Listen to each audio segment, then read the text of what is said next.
இந்திய தேர்தல் ஆணையத்தினுடைய அறிவிப்பின்படி கோயம்புத்தூர் மாவட்டத்தில் சிறப்பு தீவிர திருத்தம் 2026 பணிகள் 4 நவம்பரிலிருந்து தொடங்கி வாக்குச்சாவடி நிலை அலுவலர் மூலமாக எனுமரேஷன் ஃபார்ம் வழங்குவதற்கு உண்டான பணி மற்றும் அது முழுமையாக பூர்த்தி செய்து திரும்பி வழங்குவதற்கு உண்டான பணிகள் நடைபெற்று வருகிறது. அந்த வகையில் பொதுமக்களுக்கு மற்றும் கோயம்புத்தூர் மாவட்டத்துடைய அனைத்து வாக்காளர்களுக்கு இந்த சிறப்பு தீவிர திருத்தத்துடைய ஒரு விழிப்புணர்வு நிகழ்ச்சியாக இன்றைக்கு தினம் நம்ம பல வகையான ரங்கோலிஸ் நம்ம இன்றைக்கி ஏற்பாடு பண்ணியிருக்கோம்.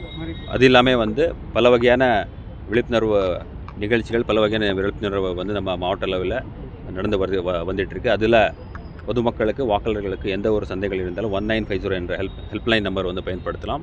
அது இல்லாமல் நம்ம கோயம்புத்தூர் மாவட்டத்தில் அனைத்து சட்டமன்ற தொகுதியில் வாக்காளர்களுக்கு அவங்களுக்கு இந்த எனுமரேஷன் ஃபார்ம் பூர்த்தி செய்ததிலும் மற்றும் அது முழுமையாக ஃபில் பண்ணுறதுல ஏதாவது சந்தேகங்கள் இருந்தாலும் அதை உதவி பண்ணுற வகையில் ஹெல்ப் டெஸ்க் உதவி மையங்கள் நம்ம அனைத்து வாக்குச்சாவடி மையங்களில் ஏற்பாடு பண்ணியிருக்கோம். அங்கேயே கூட நம்ம அனைத்து பிஎல்ஓஸ், வாலண்டியர்ஸ் உள்ளிட்ட பல வகையான துறை சார்ந்த தலைவர்கள் இந்த பணியில் சிறப்பாக பணியாற்றி வருகிறார்.